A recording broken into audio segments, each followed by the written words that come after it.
Welcome, welcome, welcome. Uh, Never do that intro again.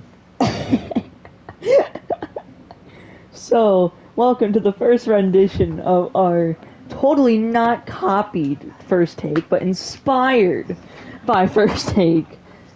It'll be hot. Yeah. It's called cold take for right now. We might change it to hot take. I don't know. Um, but we're gonna talk about how the league's been going.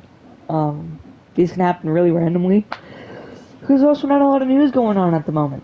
So, Yeah. but cold take, Um, yeah, that's what we're calling it. you go ahead and Uh, start it out. Deal with it. What do you want to So, start with? I think like we should start with the most obvious thing.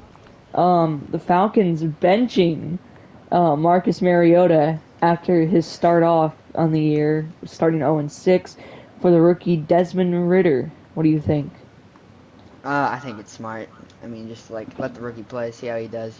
Give him a little test drive, see how he does, do all the good stuff. And I feel like this is one thing I was telling you about earlier. I feel like you look at real life. You look at when Carson Wentz went to Washington.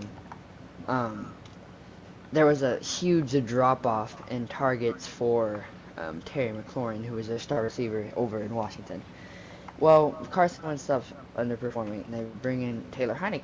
Taylor Heineke starts targeting Terry McLaurin a lot more. So I'm thinking like the exact opposite will happen here, to where they'll, because obviously Marcus Mariota, even though he's been playing bad, he's been giving him his targets, he's been giving him yards, he's been having amazing games. What's his name has? Brian Griffin has. He's been doing amazing. He's been having a great year with all those targets that Marcus Mariota is giving him. And maybe a new quarterback will make his targets go down and make his stat line worse. That's just how I feel, though. I mean, maybe not. We'll just have to see how that goes. But Brian Griffin is their most talented receiver, so he should get a lot of targets. Well, here is the stat line for Mariota this year: 1,619 yards, 10 touchdown passes, and 8 interceptions.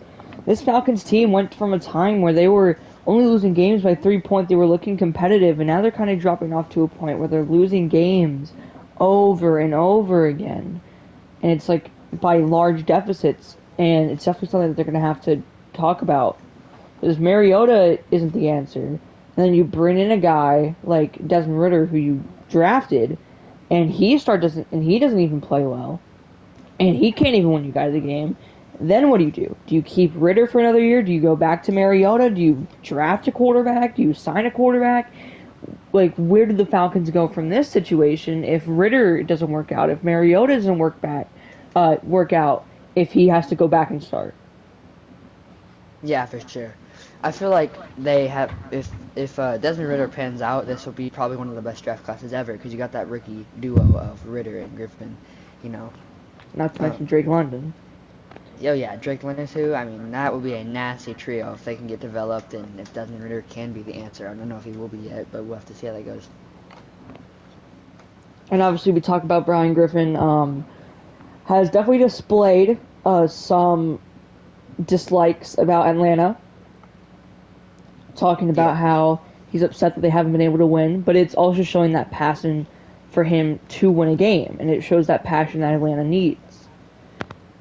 yeah. I feel like if he doesn't hurry up with like if I feel like if the wins don't start coming in for Atlanta soon, then he might win out sooner than later. So they need to start winning games now if they want to have a future. I feel like. Yeah. I see Griffin has 29 receptions on the year, 4 touchdowns, 347 yards. Definitely has been on the lower side of everyone, but has definitely still been showing out. Yeah, for sure. And now here's someone I wanted to talk about, Kyler Jefferson. So the Oh, first two man of weeks the of the hour. so the first 2 weeks of the season, he displays his anger about the team after losing week 2. Talks bad about Aaron Rodgers. Talks bad about the play time. Comes into week 3 and ahead from obviously after week 3, and now he's just starting to show up out of nowhere. Yeah, he has been one of the best receivers, not just in the rookie class, but in the league. He's leading the league in receiving yards by like 30. I mean, yards ain't everything, but that's insanely impressive. He's averaging 95 yards a game. I mean, Are yearly awards available yet to check? Because he might be an No, OPOY. I believe that's around, I want to say like week 17 or like off season, like playoff time. Alright. But yeah, I mean Jefferson only 4 touchdowns on the year, but besides the point, like 500 of that these besides the Jets week, 2 weeks or like 3 weeks in a row, he had 100 yards. He's just starting to show up and perform out of nowhere. Yeah, for Like sure. he has more receptions than all of these guys.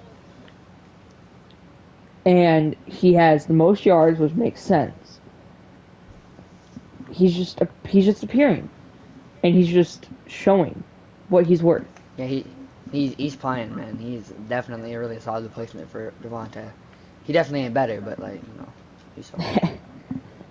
And now, obviously, some other receivers to talk about here. 34 receptions for Juju, and he has 540 yards.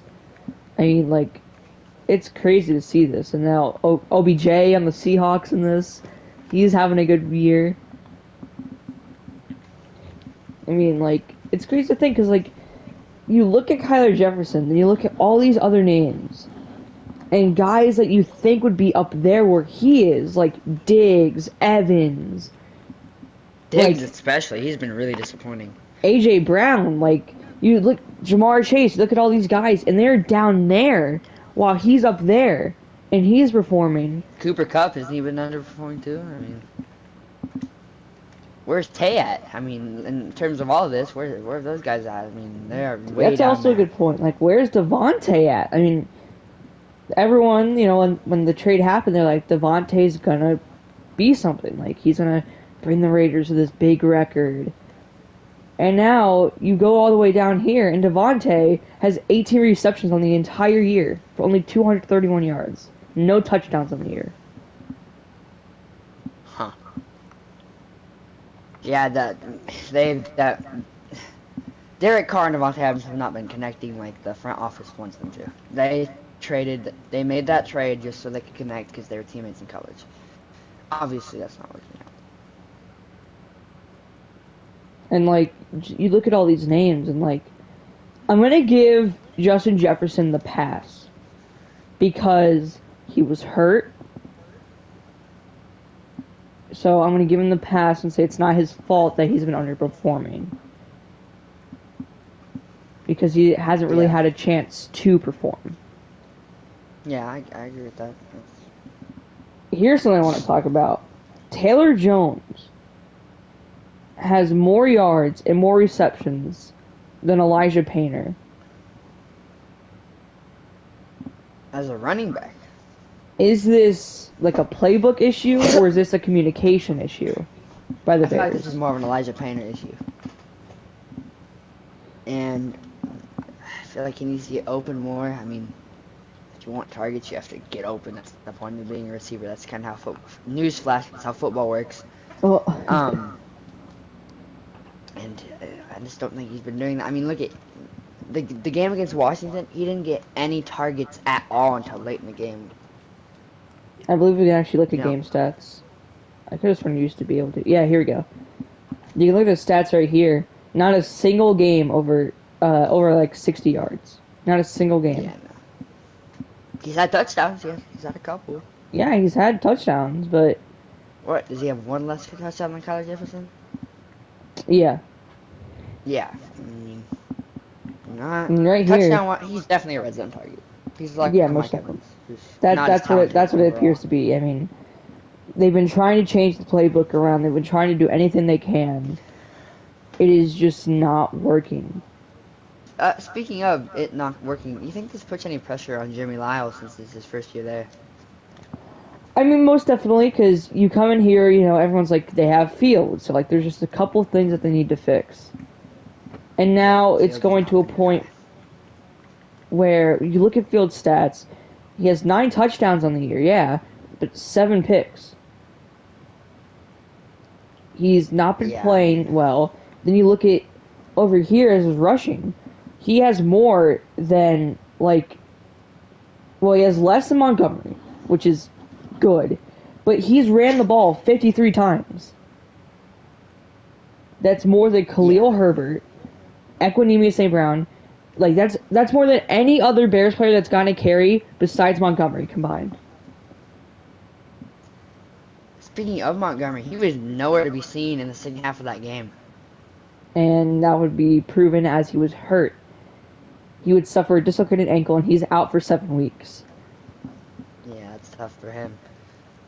But Khalil Herbert did keep the Bears in that game, whether you like to say Oh it yeah, or Khalil not. Herbert did a better job than David Montgomery. Khalil Herbert just appearing out of nowhere, taking the place of like those guys when he needed to, and he shows out.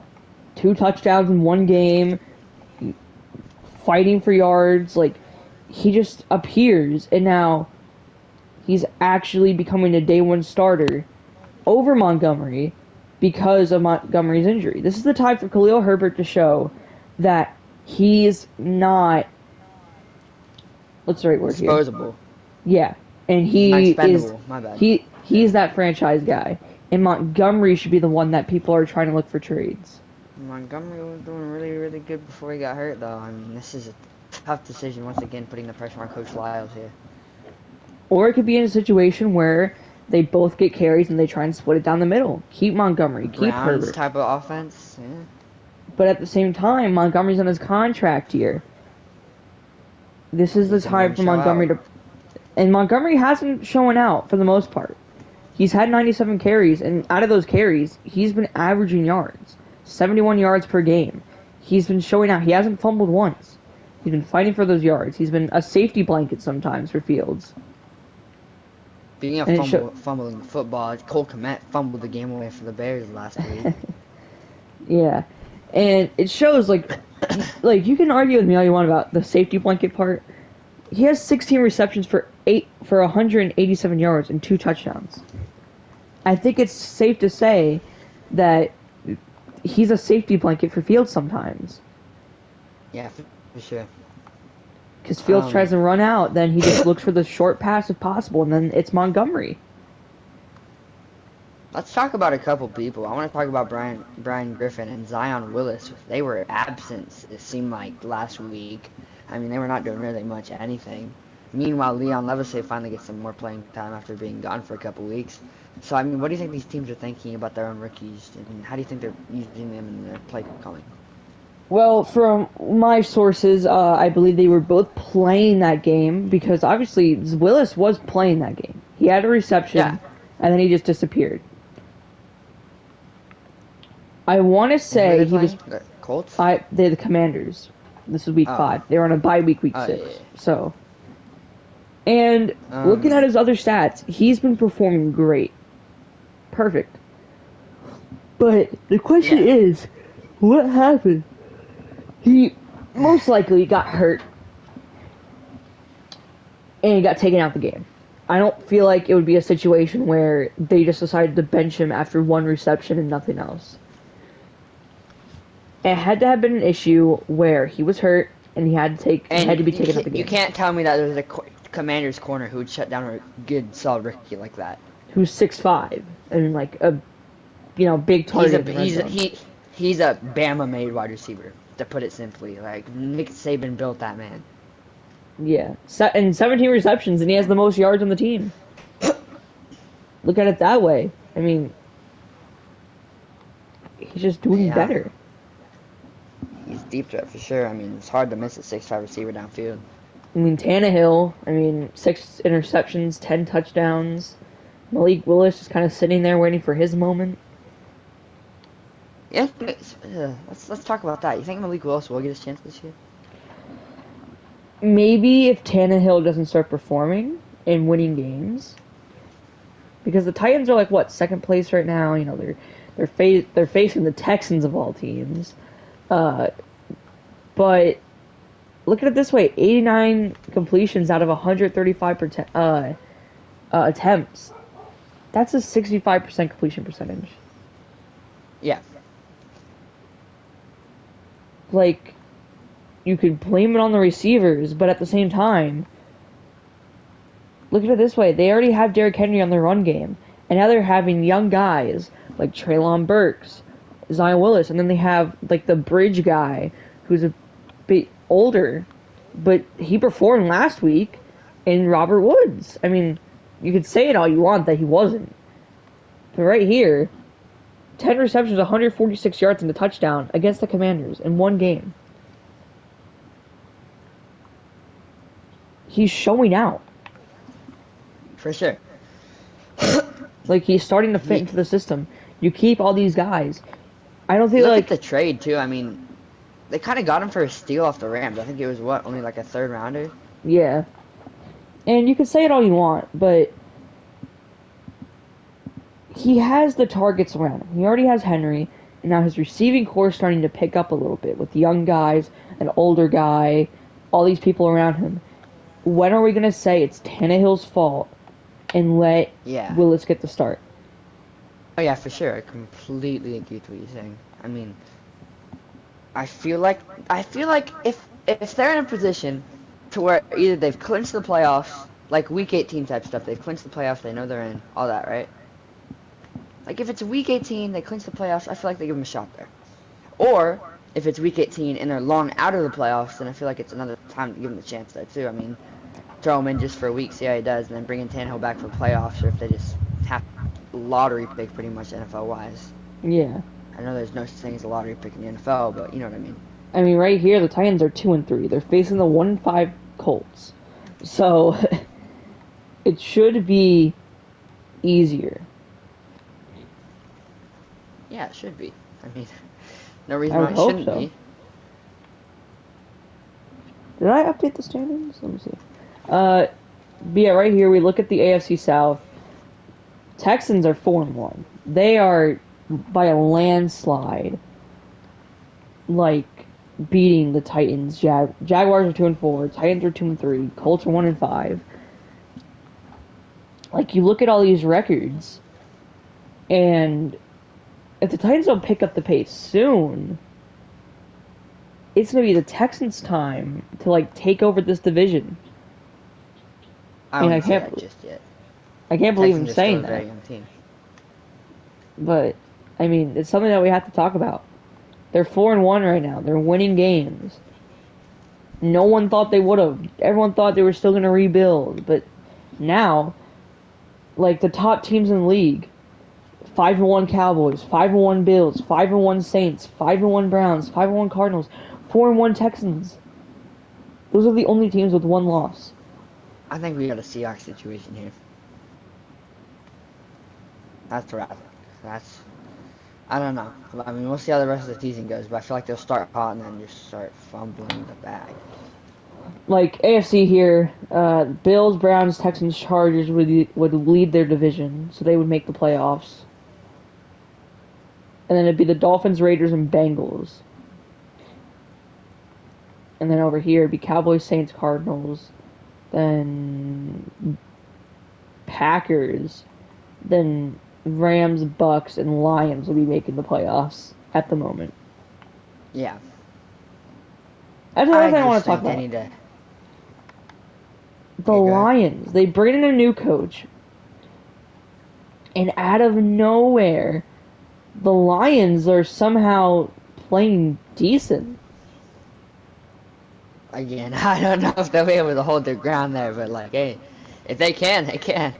And Carson Strong, 1 completion, 1 attempt, 5 yards, and a touchdown. I think we have the baby. I'm joking. Jared Goff has rumorly been... Rumorly, yes. Shut up. Has been rumored, like, to be in trade offers right now. It's Jared Goff. I don't really think anyone's going to want Jared Goff. Speaking of quarterbacks on the block, did you hear about the Justin Fields situation? I know we were talking about him earlier, but there are rumors flying around that they want him of Chicago. I mean, from what I heard, like, it's probably going to be like a 40% chance. I feel like when they look at Fields, the only way that they're going to get rid of that guy is if they get a replacement at quarterback and maybe like a pick to settle a future if it's like an older quarterback that might not be that franchise guy. I heard even though he's on the trade block, they still have a big asking price for him, so I highly doubt he'll be shipped out, but, you know, you never know.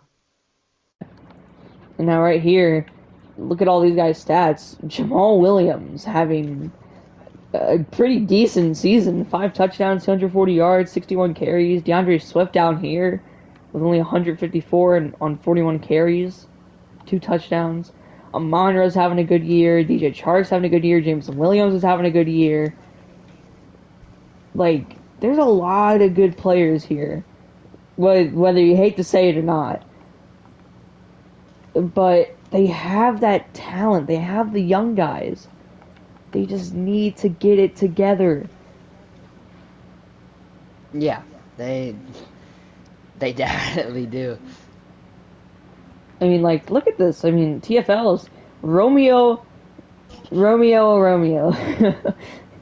4 tackles for loss.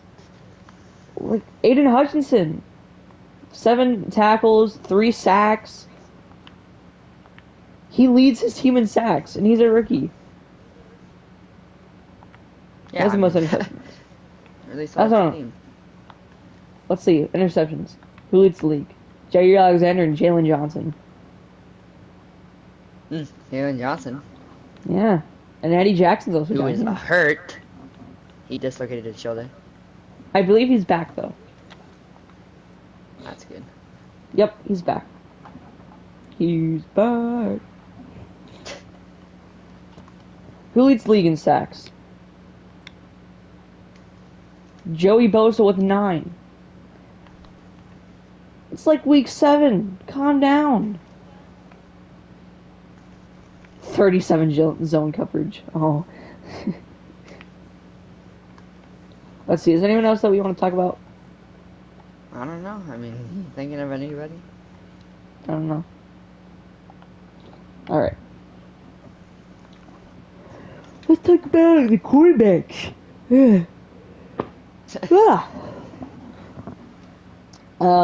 Aaron Rodgers is leading the league. 13 touchdowns, 6 interceptions. I mean, Yeah, Marcus surprising. I mean, Mariota's up here, but like he just hasn't been able to win games, and I feel like the Falcons are going to Ritter because they're 0-6. There's not that big of chances that you make the playoffs at this point. Yeah, no, not at all. Especially I feel like when they you need to string together wins. Like we were talking about how Brian Griffin wants out. I feel like they need to string together some wins so that you want to come back. Because you think about it this way, the Bucks and the Saints, from what we just saw, would both make the playoffs if the season ended right now. So it shows that it's just like a battle between like the Panthers and like the Falcons for like those type of spots. So at this point, it's just like, try and get wins, keep the team happy going into next year. Let's see who has the most touchdown passes. Tom Brady with 17. Of course. That man is timeless. And who has the most interceptions is Matt Jones with 9. Zach Wilson's up here with 7.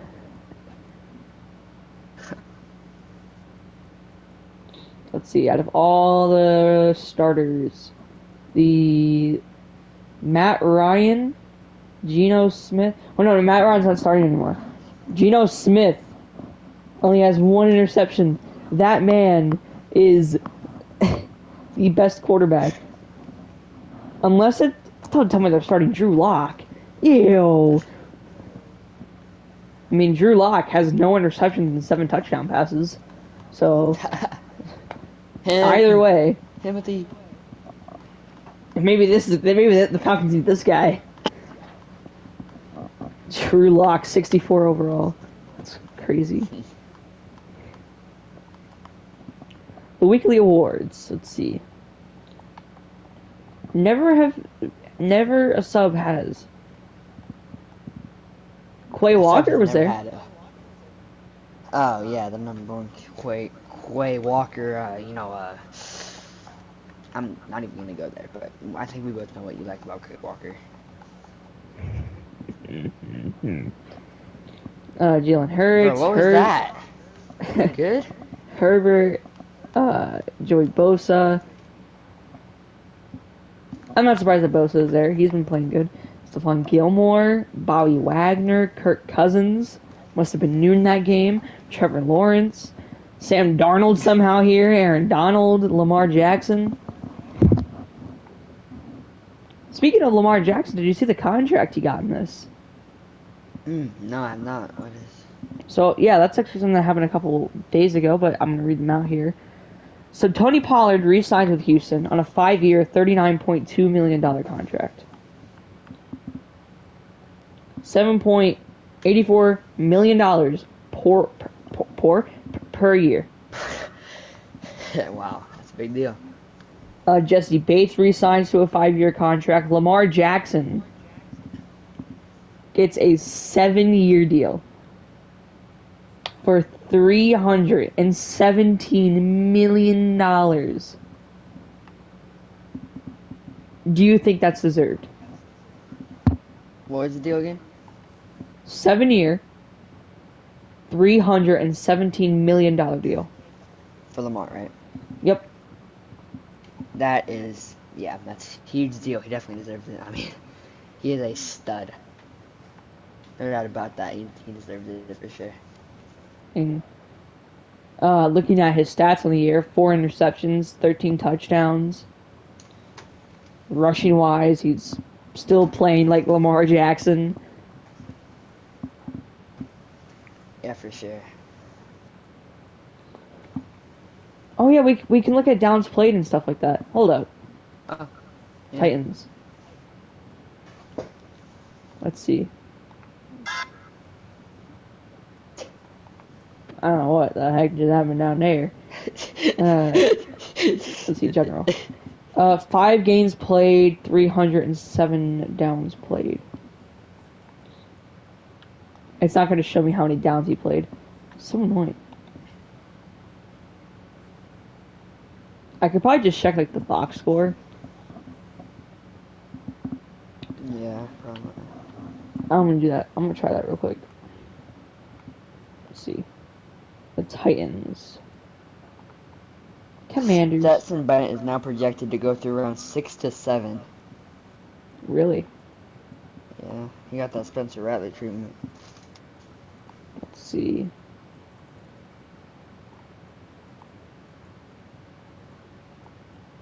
I'm looking.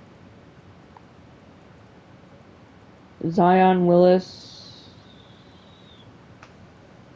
He's not popping up. Oh, there he is. He played 51 downs. And only had 1 reception. Huh. Huh. He must have just been getting logged down. Yikes. I mean, actually, this actually segues into something I want to talk about. What do you think about Jeff Styles? The most inconsistent quarterback. I want to look at this man's stats because I feel like he's thrown 2 picks every week, but somehow the Commanders are winning football games. Here we go. 10 touchdowns, 6 interceptions. The party is in our group chat, Chance. You can just join through there. You silly goose. Brian Robinson, he almost has 100 carries in the year. Jeff Styles has 20 carries. Let that be known. All the main receivers in Washington all have over 300 yards. Yeah. Cole Holcomb has 2 interceptions. All 2 of those Yeah, he's probably been doing good. all 2 of those probably coming from Justin Justin Fields. Like, what even is this man? Hold on, what's his contract looking like? 5 years remaining? Oh, this man got a big deal.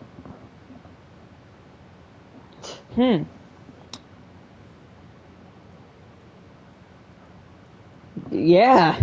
Thank you, Mini Jim. Oh. Where'd Jim go? I don't know, but... Oh, so this is Tim, not Jim. Okay.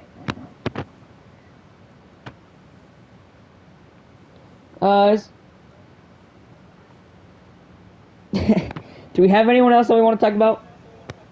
Not really. I mean, Who?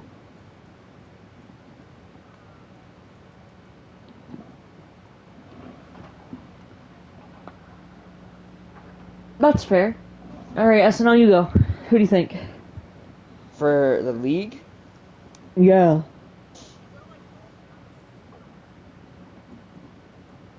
Who do you think, SNL? Aaron Rodgers. Tim?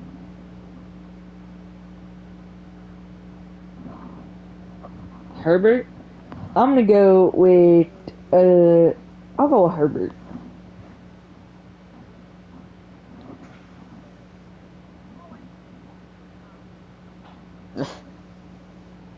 Justin Field.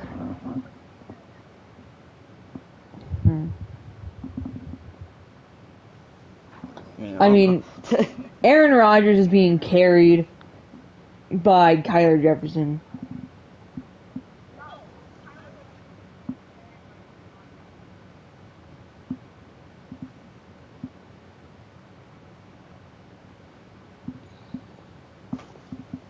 I already gave you pics of him. What do you mean? Look at Media Day. Oh. What's your hot take? Alright. That's just wrong. So 1 year wonder. Your mic's not on a loud chance, so no one can hear you. So you might want to fix that.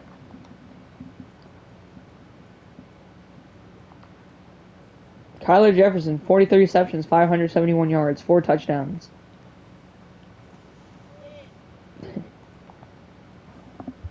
Not really mid. Check your settings.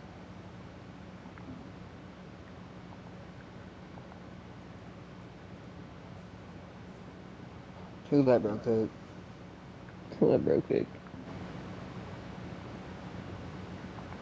Like, go to your settings and go to, captures and broadcasts. It should be there.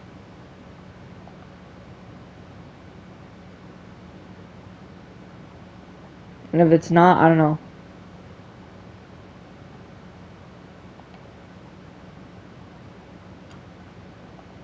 Let's see.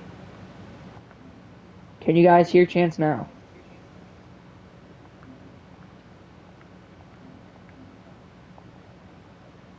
He's him.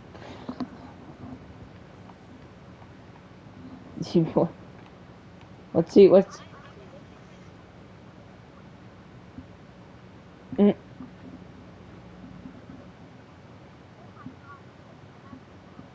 He's talking.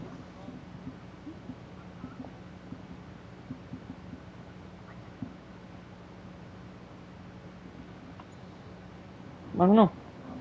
Daniel Zimmer, 1 reception, 10 yards. He's done it.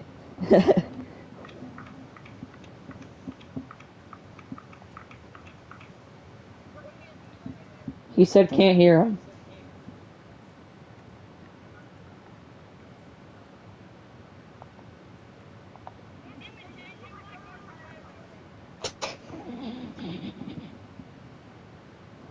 Alright, well, I guess that's it for this one.